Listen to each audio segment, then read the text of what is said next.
Well, I want to start probably with a stunning admission here, and a very very concerning, like a more serious. I like to joke around a little bit. Um, I joke about stuff, and I used to joke about Timmy's impending civil war. I just don't know at what point, um, what it's going to take for people to, and at what point it's going to take for people to take action, and what action they're actually going to take. I think that we now have, I reported last week on charges on a journalist exercising their free speech rights. We know that our Department of Justice has been weaponized, has been politicized, has been used to silence political opponents. We see the way that the DOJ has been weaponized against Donald Trump. All these attorney generals and stuff, and Democrat cities trying to get famous, trying to make a name for themselves. I'm like, I'm actually serious when I say I'm concerned about what these next steps are. And also, I've become extremely clown pilled now because the Democrats are running wild, putting American citizens in prison for up to 22 years. And now we've got a journalist in America. If I had been saying, North Korea jails dissenting journalists, you'd be like, oh yeah, cool. Or you'd say like, China jails journalists. Russia, you'd be like, oh yeah, no kidding. No, this has happened in America, and I don't know what the repercussions are going to be now. I don't think they're going to be good. Where's the GOP? I mean, they're not getting my vote. I'm so sick of this with what they did to those Americans, over the J6 stuff. It's sickening. Now, look, if they trespass, give them a trespassing ticket. If they broke property, give them a, damaging property ticket or whatever. But the idea that you're putting these people in prison is absurd. We have a bunch of leftists that literally stormed the Capitol today that are occupying someone's office. Are they going to get 25 years in prison? Are they going to, this is absolutely ridiculous. Luke Rudkowski sharing this. Where is the Supreme Court? Free speech is dead. I'm not kidding. I know I probably sound a little bit like Tim. But you see this, Oren Schroyer, a journalist, has now been sentenced to 2 months in federal prison for the crime of his speech. He never called for anybody to get unruly, but because he expressed ideas that made people mad, he is responsible for, as they put it, quote, stoking the flames. Sentenced to 60 days in prison.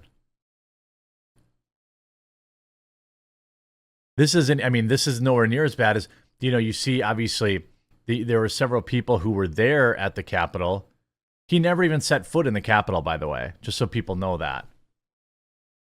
Never even set foot there. Never went into it, Ray Epps, though, didn't he say, hey, let's go in there? We have to go in there.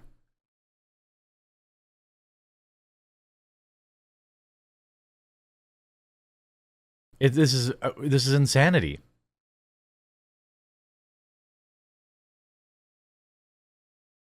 Schroyer did sign a previous deal to not go to the Capitol, which made it a tougher agreement. Yeah, I agree with that.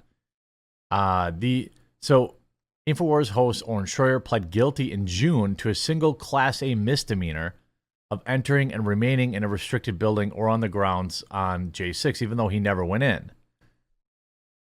The highly talented journalist was initially charged back in August 2021, 8 months after remaining outside the Capitol and warning Trump supporters not to enter the Capitol, along with Alex Jones.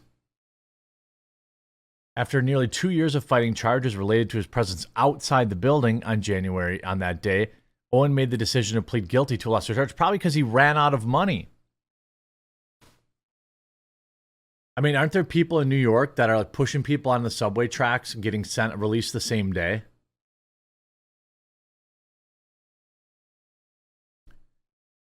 He stood outside the Capitol, and Alex warned people about going inside. They knew it was set up.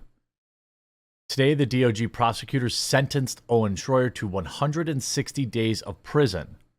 They want him prosecuted for speech crimes. Quote, Mr. Schroyer renews his request for a sentence involving no incarceration. This is less than what the government asks for. Mr. Schroyer suggests that such a sentence would promote respect for the law, in part by reminding the public and apparently the government that speech, even spicy and more, is protected by the First Amendment. That message apparently needs reinforcing as we approach the 2024 election cycle, according to Owen's memo. Who are the real criminals here? Here's Owen's reply to the DOJ tyranny. I mean, it is insane to me.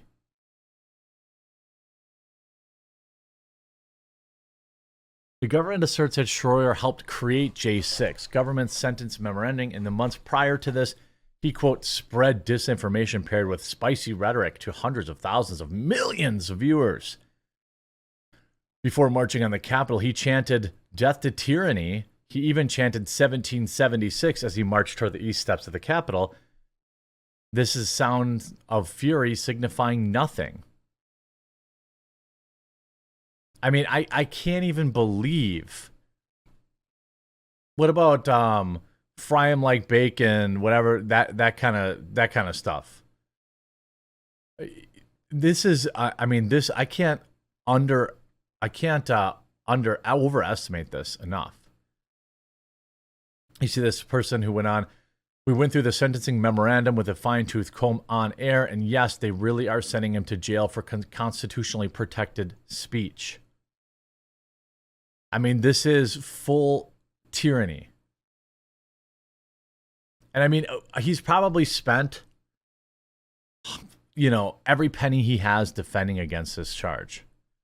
He marched to the Capitol that not only did he not go into, but he also told others not to go in.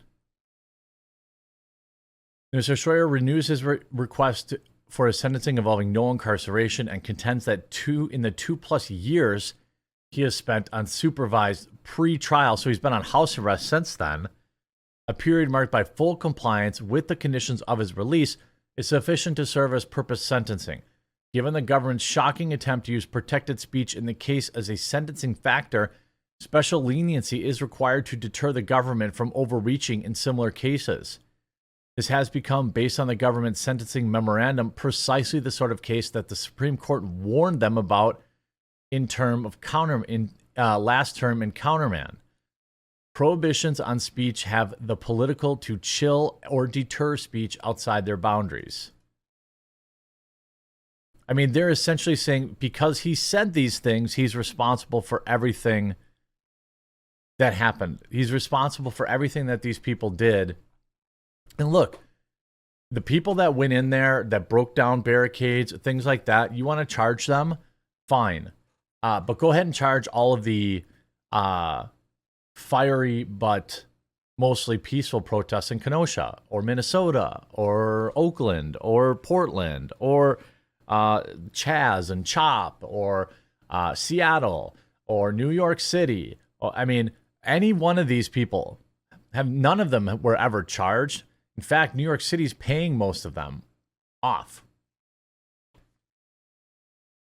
I mean, this is insane, and it's like going on all around us, and I don't know how people are going to react to this. I don't know. I mean, why are the news outlets? This guy's a reporter. Not a single news outlets are defending him. Here's a picture. Oh, he's outside.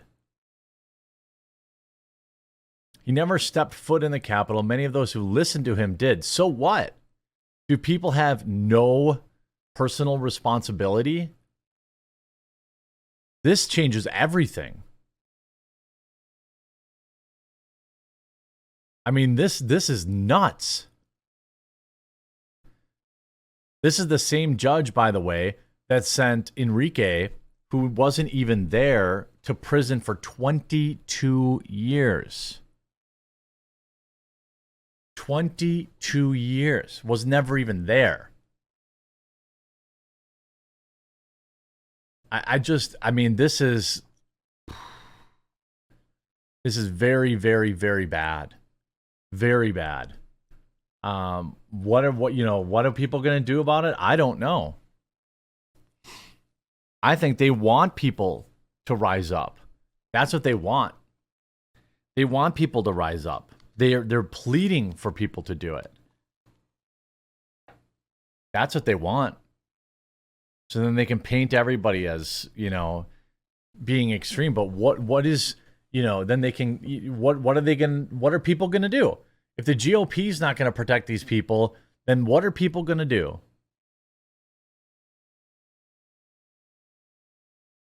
I mean, the idea that these people are going to prison, I can't even fathom it.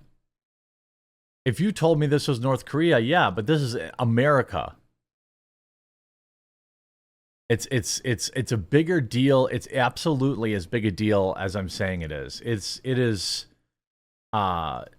insane. This is about squashing dissent. This is about silencing critics. This is not going to end well.